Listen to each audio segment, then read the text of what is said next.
22h45, l'after sur RMC. On commence tout de suite par le plus important, par les 3 points. C'est l'essentiel. Le plus important, c'est les 3 points. Et souvent, l'essentiel, c'est le plus important. Lionel, tes 3 points ce soir, de quoi tu veux parler? Déjà, mon premier point, la très belle performance quand même des Nantais. Une très belle victoire. Pas que sur le plan comptable, mais aussi sur le plan de la solidarité. Et Dieu sait si c'est de bon augure pour les Nantais pour la suite, pour cette lutte au maintien. Mon point numéro 2, c'est Nice qui n'y arrive pas dans les matchs couperés, un petit peu à l'image de ce qu'ils ont fait en coupe, ce qu'ils n'ont pas fait en Coupe d'Europe. Et là, ils n'y arrivent pas non plus pour aller chercher cette deuxième place, pardon. Et puis mon troisième point, je dirais que comme on va parler de la crise de l'OM, je pense que ce match, cette défaite de Nice pourrait ressouder au dernier moment le vestiaire de l'OM. Ah, conséquence directe. Intéressant. Je pense. On en parle tout à l'heure de l'Olympique de Marseille. Kevin, tes 3 points. Le premier point, c'est cette belle victoire nantaise. Alors, bien sûr, ils ont été dominés, bien sûr, ils n'ont pas été très protagonistes, mais en tout cas, c'est quand même un bon travail d'Antoine Gomboiré, son staff et ses joueurs, avec un excellent Ablin. En 2, c'est Nice qui a décidément du mal lorsqu'ils peuvent arriver tout en haut de la Ligue 1, juste derrière le Paris Saint-Germain et à hauteur de Marseille ou de Monaco. C'est complètement fou. Ça fait un mois que ça dure. Et en 3, c'est un peu l'OM qui s'en sort pas mal, encore une fois ce soir, puisque c'est festival d'occasions ratées, comme je viens de le dire, pour l'OGC Nice, pour l'OM. On a vu aussi des fois Monaco, voire Lille trébucher. Donc pour l'instant, on a l'impression que tout le monde tremble un peu pour servir pour le match. Et il y en a qui tremblent un peu moins, ce sont les Nantais, 13e ce soir grâce à leur victoire. Enfin, ils restent 13e avec 30 points, ils prennent désormais 6 points d'avance provisoirement bien sûr sur Le Havre, 16e et barragiste. Gros coup des Nantais. D'un point de vue comptable, je te rejoins pas forcément Kevin sur le côté belle victoire nantaise. C'est pas une belle victoire pour eux ? Bien construite. Importante. Si, il a raison. Belle, mais ça a été encore... moi, je trouve. Alors, en deuxième mi-temps, ils ont été. Un football limité, quoi. Bien sûr, après. Ça va, t'as vu l'effectif, t'as vu la situation du club. L'effectif, je le trouve pas mal, moi, des Nantais, mais bon. Non, mais d'accord, mais c'est pas un effectif pour terminer forcément européen non plus. Non, tu vois. je suis d'accord. Donc, pour l'instant, on peut les attendre à aller 3-4 places plus haut. Mais ça fait quand même des années que le FC Nantes soit joue les barrages, soit il y a 2 doigts de jouer les barrages. Donc, ils sont malheureusement dans une spirale depuis plusieurs saisons qui est celle-ci. Et ce soir, j'ai trouvé quand même une belle première mi-temps. Ils se projettent 2-3 fois, ils marquent 2 buts. Il y a un 3 contre 1. C'est le plan de jeu. Il y a 3 contre 1 qui est pas très bien géré, avec finalement une passe de Leroux qui a été d'ailleurs excellent, qui est un très bon joueur. Et comme quoi le centre de formation du FC Nantes est toujours présent, parce qu'ils arrivent toujours à sortir des joueurs, Randal Colomboigny, Quentin Merlin, Leroux, Rongier, etc. Donc il y a toujours quand même des bons joueurs qui sont formés du côté de la Loire-Atlantique. Mais non, moi je trouve vraiment que déjà ils avaient été intéressants à Marseille. Je ne sais pas si tu te rappelles, au Vélodrome, où ils avaient été pressés haut, ils avaient été cherchés. Là, ils l'ont fait un petit peu en première mi-temps. Ils avaient bien commencé aussi à Monaco avant de avant de prendre le rouge. Le rouge, c'est le rouge qui les a fait sombrer. Donc non, moi. Par exemple, Marseille, je m'en souviens, je les avais trouvés presque meilleurs en fait à Marseille, un peu plus actifs que ce soir, quoi.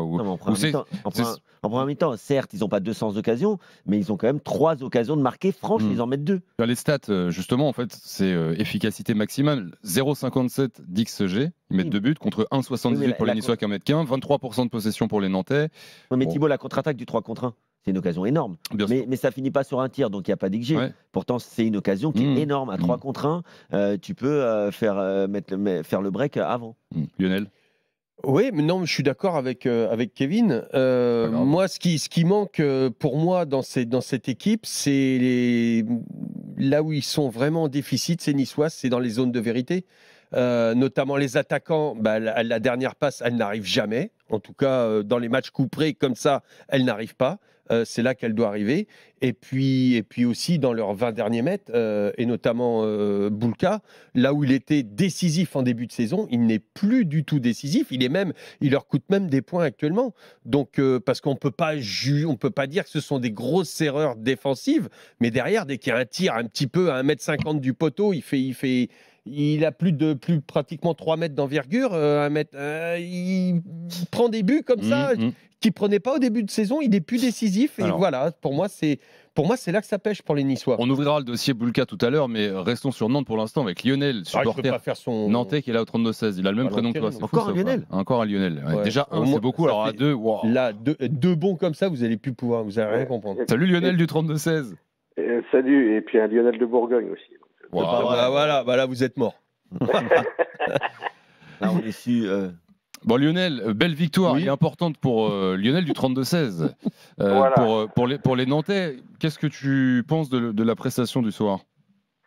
Bah écoute, pour une fois on n'a pas fait d'erreur défensive parce que c'est souvent ça qui nous plombe, parce que je pense qu'on a quand même des attaquants qui nous permettent de marquer, on a quand même des attaquants de qualité, mais souvent on a une ou deux erreurs défensives bêtes, ou comme les 2 pénaltys au Havre, ou des choses comme ça.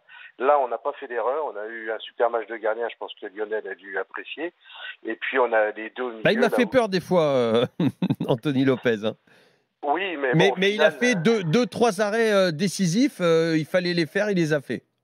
Tout à fait. Et puis, nous, il y a un joueur on n'en parle pas beaucoup, mais Augusto, au milieu, je suis sûr que c'est un joueur que doit apprécier tous les entraîneurs parce que il est toujours bien placé, il récupère un nombre de ballons, il est vite sur le porteur, et puis le petit Leroux qui s'en sort aussi très bien. J'aime beaucoup Ablin aussi, qui avait été très bon à Auxerre il y a 2 ans maintenant. Bien sûr. Mais les gars, Ablin, il confirme en Ligue 1. Hein. Ablin, il a 22 ans. Il a 22 ans, son 8e but ce soir. Est-ce que c'est un crack ou pas loin d'un crack, non, quand même? C'est vraiment un excellent attaquant, Kevin. Je suis complètement d'accord avec toi. Je pense qu'on peut dire que c'est un crack. Ouais. Et encore un crack, ça plaira aux Nantais, formé au Stade Rennais, qui est passé, on en parlait avant le match avec Lionel, quand il avait une vingtaine d'années du côté d'Auxerre. Il avait été très très bon. Hein, il n'était pas tout le temps titulaire indiscutable. Non, mais à chaque fois qu'il rentrait, il faisait la diff. C'est vrai. À 20 ans, c'est franchement. Il est un peu comme ça, costaud sur les appuis. Tu crois qu'il est un peu rustre, mais pas du tout. Pas du tout, franchement, c'est un joueur très à l'aise techniquement. Moi, j'avais parlé, j'avais parlé avec quelqu'un qui avait échangé avec les joueurs de Drancy, tu sais, qui est un club amateur qui a joué contre Nantes. La JA Drancy. Voilà, à Bauer. Et on me disait que, tu sais, souvent les professionnels, alors que c'est à penser, eux, ils avaient été impressionnés par Ablin. Parce que le gars, il te marche dessus. C'est un vrai tracteur, il est puissant, il est assez fin techniquement, comme je le disais. Et il est très rapide. Très rapide. Donc, non, franchement, très très bon joueur et un joueur qui a de l'avenir dans cette Ligue 1. C'est pour ça qu'on souhaite vraiment rester en Ligue 1 parce qu'il y a des jeunes vraiment pas mal. Ça faisait longtemps, d'ailleurs, avec la perf qu'ils ont fait en Youth League, c'est cette génération-là qui aujourd'hui voit le jour en pro. On a vraiment intérêt à rester puis d'être renforcé par 2-3 bons joueurs parce qu'il y a des jeunes vraiment qui valent le coup de. Mais en Gambarde, ils sont pas qualifiés là? Si, ils sont en demi-finale. C'est ça, hein? Le DFCO. Ouais, c'est ça. Hein. Non, ils ont des très bons jeunes à Nantes. Là. Depuis un moment, le centre de formation, il y retourne et il y a vraiment des bons jeunes. Donc voilà, au moins, ça fait partie de nos satisfactions. Maintenant, il faut se maintenir. Ouais. Et c'est vrai que ce soir, tu as finalement une colonne vertébrale nantaise. On le dit souvent, Lionel du studio d'RMC. Tu as le très bon match d'Anthony Lopez derrière, le très bon match d'Ablin devant, on vient d'en parler, le très bon match de Douglas Augusto au milieu. Et puis la défense est bien, Palois était bien aussi. Alors, je sais pas, t'as dit qu'ils n'avaient pas fait un super match. Oui, ces individualités, je bégaye de fou, ont été bonnes, mais ça fait pas forcément un bon match. Parce que tu as 4 joueurs qui ont fait un très bon match. Non, mais il n'y a pas que. Non, il y a eu beaucoup de solidarité quand même. On a dit Leroux, Palois. Moi, j'ai trouvé Amiens très costaud. Koza était toujours actif. Non, franchement. Alors, c'est pas. Après, je découvre pas le football de Comboiré, les gars. C'est pas ce que je veux dire. Mais c'est que quand tu me dis tout à l'heure la très belle victoire de Nantes. Mais ils sont pas en grande difficulté en fait dans ce match. Non, ça c'est vrai. Ils sont pas en grande difficulté. Non, il y a eu 3-4 arrêts quand même d'Anthony Lopez que Boulka on a eu un à faire, il l'a pas fait. Si tu vas t'imposer chez un top 5 en général il faut ça, mais au moins il l'a fait. Bon, il l'a pas toujours fait, mais là honnêtement, bon, au début ils m'ont fait peur, hein, cette charnière à 3 derrière comme ça. D'ailleurs le but qu'ils prennent, ils se font transpercer dans le plein axe, c'est pas normal quand on a 3 dans l'axe. Franchement, il y a un petit peu la charrette quand même. Mais ça n'a peut-être pas été assez exploité par les Niçois. J'ai du mal, moi, personnellement, à trouver la faille. Enfin, si ce n'est pour les Niçois. Ah non, mais là, on était chez les Nantais. Hein. Ouais. On va rester, on reviendra sur les Niçois après. Pardon. Lionel, tu veux rajouter quelque chose? Non, je crois qu'on a bien résumé. Ce qui a fait la différence, c'est qu'on n'a pas fait d'erreur, on n'a pas donné de but ou fait de faute bébête qui relance l'adversaire. C'est ça qui nous plombe cette année, c'est que voilà, défensivement, c'est fébrile. Dès qu'il y a de la pression, souvent on prend le but. Là, ça n'a pas été le cas. Voilà, donc après on reçoit le Paris Saint-Germain, il faut absolument les battre parce que sinon ils vont battre notre record et ça m'embêterait. Mais bon. Voilà, écoute, c'est vrai qu'on parle beaucoup de ce record nantais de 95, hein, c'est ça? Oui, 95. Mais voilà, on en parlera peut-être plus dans quelques semaines, hein, mon Lionel. Mais si, RMC va en parler tout le temps, vous êtes la chaîne du foot. Il y aura avant ça, la semaine prochaine, le match contre Rennes. Le derby. C'est Rennes-Nantes la semaine prochaine. Là, c'était le premier des 2 déplacements. Ouais. Dans ils vont à Rennes une quinzaine de jours, là. C'est la semaine prochaine? Non, la semaine prochaine. Alors, on était au Havre, on va se déplacer 3 fois de suite. Enfin non, c'est pas là, non. C'est dans 15 jours, parce que la semaine prochaine, c'était le match de Paris qui a été reporté justement. Et donc là, ils vont aller... C'est pour ça. Nantes ne joue pas la semaine prochaine. Non, mais enfin, c'est quand même quand tu te déplaces 2 fois, que tu joues le maintien et que déjà tu arrives à Nice et tu reviens avec 3 points dans la musette, c'est déjà très bien. La Ligue 1 qui a commencé ce soir, la 28e journée, la victoire nantaise à Nice, 2-1. Les Niçois, on le disait, qui avaient l'occasion de revenir à la 2e place ce soir. Et finalement, après cette défaite, ils pourraient se retrouver 6e à la fin du week-end. C'est la 3e défaite en 4 matchs, 1 point sur 12. Quand vous expliquez cette période catastrophique des Niçois, il y a eu une très bonne période qui leur avait permis de remonter. Il y a eu une série de 4 victoires consécutives. Et au moment où ils touchaient du doigt cette 2e place, ils en étaient tout proches. Et encore ce soir, puisque les autres tours n'avancent pas beaucoup plus vite, ils chutent à nouveau. Je sais pas, parce que là, je peux pas reprocher aujourd'hui aux joueurs, tu vois, un manque d'implication, un manque, les mecs, ils mouillent le maillot, il n'y a pas de souci, ça court, il y a beaucoup de mouvements, même les attaquants sont en mouvement et tout ça. Par contre, il y a un manque de maîtrise, peut-être par rapport à l'événement, parce que tu vois dans les 20 derniers mètres, ce que je disais tout à l'heure, tu vois que la dernière passe, il y a le pied qui tremble. Boulka, il met pas la main comme il faut. Il est plus décisif. Moi, je pense que et souvent maintenant, les Niçois sont attendus, même si c'était pas l'intention de départ d'Antoine Kombouaré de les attendre si bas, mais ils ont été acculés. Parce qu'au début, ils étaient en bloc médian. Ensuite, ils ont été acculés parce que Nice jouait bien, et en tout cas dans la préparation, dans la finition. Et ensuite, ils n'arrivent pas. Peut-être le premier souci, c'est qu'ils n'arrivent jamais à contourner une défense. C'est récurrent, ça.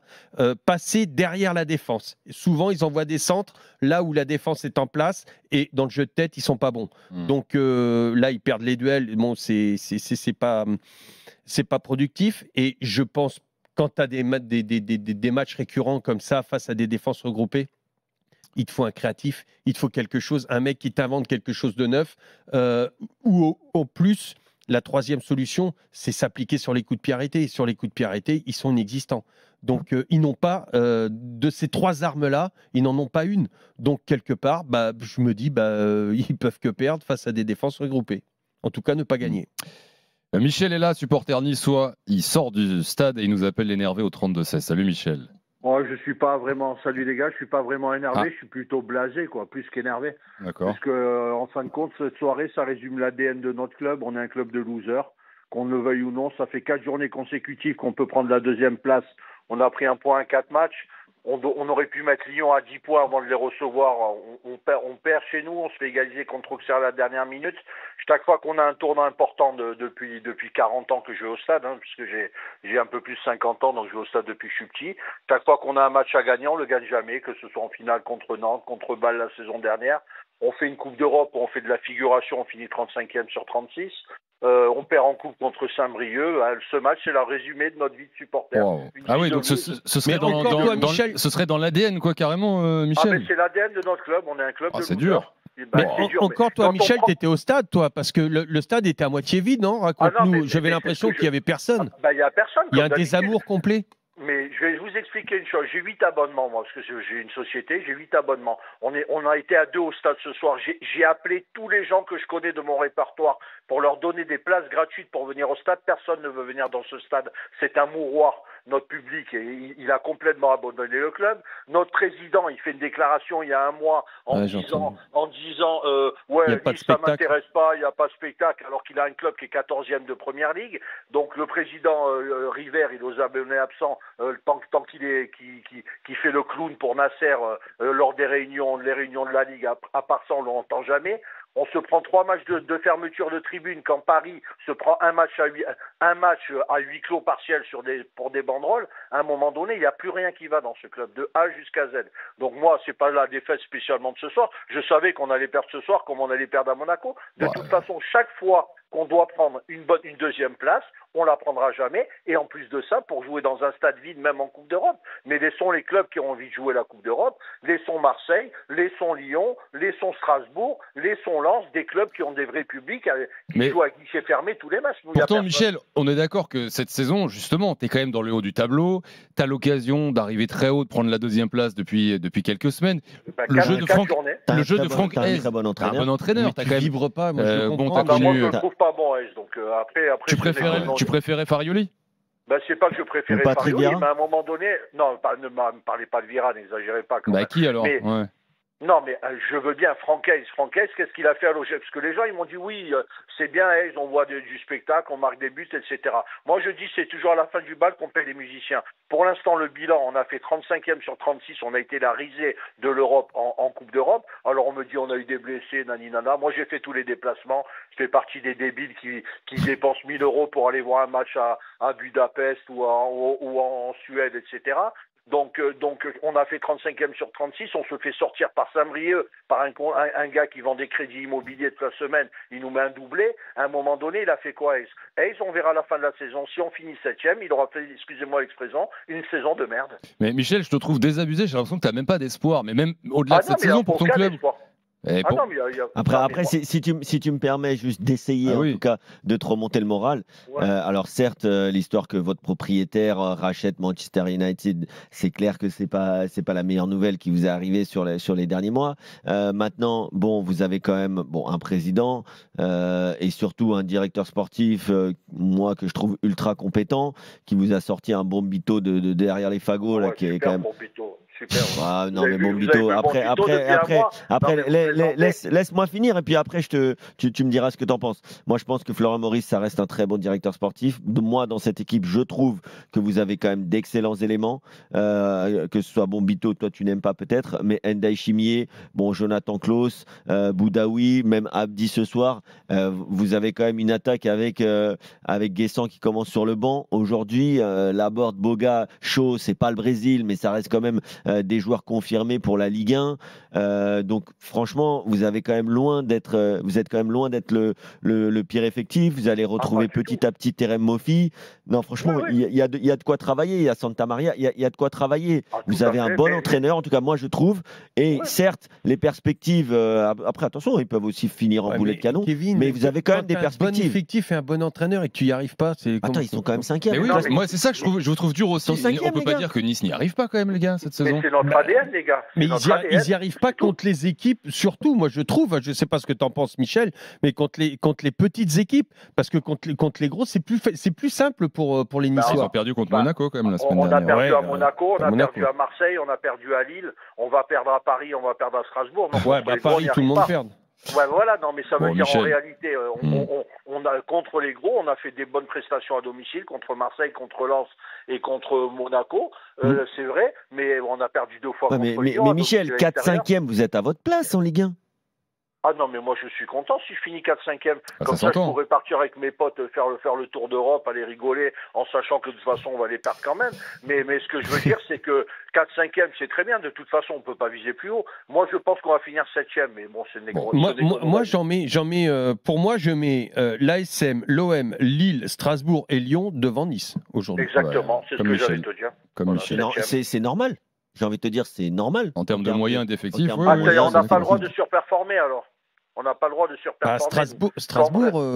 Quand Brest finit normal. deuxième une saison ou quand d'autres équipes finissent dans les 5 premiers, eux, ils ont le droit de surperformer. Oui, mais, nous, on n'a pas le droit. oui, mais aujourd'hui, si vous gagnez, Michel, vous êtes à égalité avec Monaco, tu vois. Oui, mais si. Mais le problème, c'est qu'avec Nice, tu dis tout le temps si, mais en fin de compte, tu n'y arrives jamais. Quoi. C'est ça, moi je les comprends. Michel, merci d'avoir été là. J'espère que tu passeras quand même un bon week-end et qu'un jour tu pourras être là pour fêter une belle victoire niçoise quand même, Michel. Allez, merci beaucoup, les gars. Allez, salut Michel. Continuez d'aller au stade parce qu'ils ont besoin de. Comme d'habitude, j'y vais depuis 40 ans. Sinon, la prochaine fois, tu nous invites, on fera l'effort. À bientôt, Michel. Merci d'avoir été là. Tiens, on a Théo également, supporter niçois, qui nous a appelé. On va voir s'il est dans le même état d'esprit. Salut Théo. Ouais, salut les gars, ça va? Bah ça va. Et toi alors, t'as entendu Michel? Est-ce que t'es désabusé autant ou Non, je suis un peu moins désespéré quand même. T'étais au stade aussi, hein? Ouais, j'étais au stade là, je viens de sortir. Ouais, mais toi, t'as pas 8 abonnements aussi. Ouais, c'est ça. Je suis un peu plus jeune aussi. Peut-être que c'est ça, l'espoir. Si tu veux y aller avec tes potes, il lui reste des places. Ouais, je suis chaud quand il veut. Pas de souci. Mais tu comprends ce qu'il dit, mais Michel? Bien sûr, oui, je comprends évidemment. De toute façon. Là, on est en train de faire une fin de saison assez cata. Après, moi, je pense qu'il faut parler des joueurs un petit peu. Là, il a fait quand même un 11. C'est quelque chose, quoi. Là, il y a eu les rentrées. Donc, Guessant était très bon, mais les autres, c'était difficile. On n'a pas vu Mofi. Mofi, il a touché 2 ballons. J'ai même pas vu un après, il revient, les gars, il revient. Ouais, Mofi revient très long, quand même. Ok, mais alors tu le fais pas rentrer s'il peut pas toucher un ballon, tu vois ce que je veux dire? À la 72e, il est rentré à 72e, il avait joué 8 minutes la semaine dernière contre Monaco, et voilà, il va gratter du temps de jeu petit à petit. Ouais, mais bon, on avait besoin d'un finisseur, on a eu des bons ballons sur le côté, on a eu un Boga et Acho qui ont été plutôt bons, même si on aimerait que Boga marque un peu. On a eu un Abdi aussi très bon, moi j'étais sur le côté, je l'ai vu, franchement solide. Mais à côté de ça, ouais, ça manque de créateurs, ça manque d'un petit numéro 10, tu vois, qui met des bons ballons. On avait l'impression qu'il fallait juste qu'on mette des centres et personne qui coupe, en fait, tout le temps. Ouais, t'as jamais personne. Mais ouais, parce que de la Boudaoui, c'est un peu Boudaoui quand même, parfois, ce joueur. Normalement, c'est censé être Sofiane Diop, qui n'était pas là aujourd'hui. Ouais, qui n'était pas là, ouais, c'est vrai. Mais plus de percussion, lui. Et non, puis les coups de pied arrêtés aussi. T'as une autre arme, c'est les coups de pied arrêtés. Ce que je disais tout à l'heure, bah là, inexistant. J'ai pas en mémoire. Je sais pas. Enfin, toi, t'as sûrement plus en mémoire un but sur coup de pied arrêté des Niçois qui les délivre d'un match nul ou d'une défaite. Moi, on aurait dû demander à Michel. Il aurait... Non, mais j'ai pas. Parce que ça, c'est une arme importante, mais qui est complètement délaissée. Parce que c'est pas d'aujourd'hui que Nice joue face à des défenses regroupées. Il n'y arrive pas. Après, on a eu un Lopez qui a fait un gros match quand même. Il a fait quelques bons arrêts. Boulka, il a eu 2 arrêts à faire, il les a pas fait. Même si il est en train de vous chier dans les pattes. Non, mais alors attends, Boulka, on peut s'arrêter 2 secondes. C'est pas qu'il a eu 2 arrêts à faire, c'est que le premier, c'est une faute de Boulka. Pour lui, quoi. Le premier but, la frappe, il est dessus, il se met le ballon dans le but. Il n'est pas décisif ce soir, c'est sûr. Il est même coupable, quoi. Sur le premier but, bon, j'ai pas l'impression qu'il soit masqué. Lionel est plus spécialiste, mais j'ai pas l'impression qu'il soit masqué et il n'a pas la main ferme parce qu'il est dessus avec son allonge, il est sur le ballon. Oui. Et puis la balle, elle est pas à le poteau, elle a 1m50, il fait 3 mètres d'envergure. Hein. Lionel, toi, l'ancien gardien, c'est faute clairement là? Oui, c'est une faute. Oui, c'est une frappe à 20 mètres. Hein. Et pourtant, une frappe à 20 mètres intérieur de pied. Et c'est pas une frappe hyper enroulée qui arrive à 1m50 du poteau. Théo, non, pour moi, ce que je pense. Boulka, il a eu une très bonne période. Je me souviens en début de saison, il était décisif. On parlait de lui. Si tu regardes cette très bonne période, l'OGC Nice concédait beaucoup d'occasions et il prenait pas mal de frappes contre lui. Aujourd'hui, l'effectif, et il y a eu un certain équilibre défensif du côté qui a été travaillé par Franck Hez. Il y a beaucoup moins, l'OGC Nice concède beaucoup moins d'occasions. Donc aujourd'hui, Boulka passe dans un autre métier. C'est-à-dire qu'aujourd'hui, il a 1, 2, voire 3 arrêts à faire dans le match. Il faut qu'il les fasse. Et là, c'était ce genre d'arrêt, bon, il était plus jeune, qu'il avait à faire quand il a débuté avec le PSG. Et ça l'a tué. Parce que c'est pas permis à tout le monde, encore une fois, d'avoir 1 ou 2 arrêts à faire et les faire garder un clean sheet. C'est très compliqué. C'est un autre métier de gardien de but, là. Mais l'année dernière, il était incroyable, Boulka. Et c'est cette année qu'il est un peu moins bon. Mais début de saison aussi, il était bon. Oui, voilà. Mais là, il doit mériter le meilleur gardien de la saison pour moi. Donc c'est pas lui qu'il faut lui.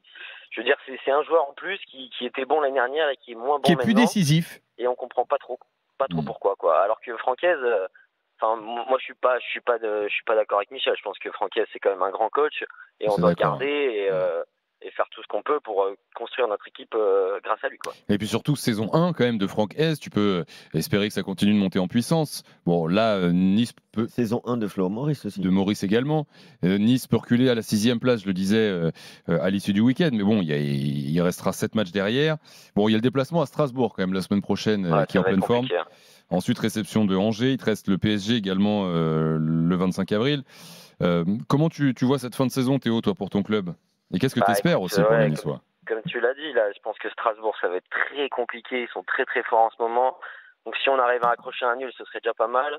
Après, on prend quoi? On prend Angers à domicile. Bon, après, j'ai disparu pour Nantes, si tu veux. Donc je sais même plus quoi dire maintenant. Tu sais, on s'est dit Nantes, c'est bon, ça devrait le faire, ça le fait pas. On reprend Paris, je crois, chez eux. Paris à Reims après. Et on finit par Brest à domicile. Donc on peut peut-être se faire un match contre Brest pour accrocher. J'espère la Ligue des Champions, mais je pense que si c'est la Ligue Europa, ce sera déjà pas mal. Ouais. Voilà. Merci Théo d'avoir été là, à bientôt. Ciao, merci les gars, bonne soirée. Salut, à très vite. Tiens, Antoine Comboiré en direct de Nice sur RMC. Quand même qu'on a souffert, ça a été un match compliqué face à un adversaire qui nous a mis sur le reculoir. Voilà, on a beaucoup subi, à mon sens beaucoup trop reculé. Mais enfin, vraiment, c'était comme ça qu'il fallait faire pour réussir à gagner ici. Voilà, un adversaire qui joue la Ligue des Champions, on savait qu'il voulait donc lâcher les chevaux, il voulait donc gagner ce match-là en marquant le plus de buts, et nous on a été solides, quoi. Voilà, même si, encore une fois, je le dis, mais c'est pas notre meilleur match, mais en tout cas défensivement, j'ai aimé l'état d'esprit qu'on a montré aujourd'hui, quoi.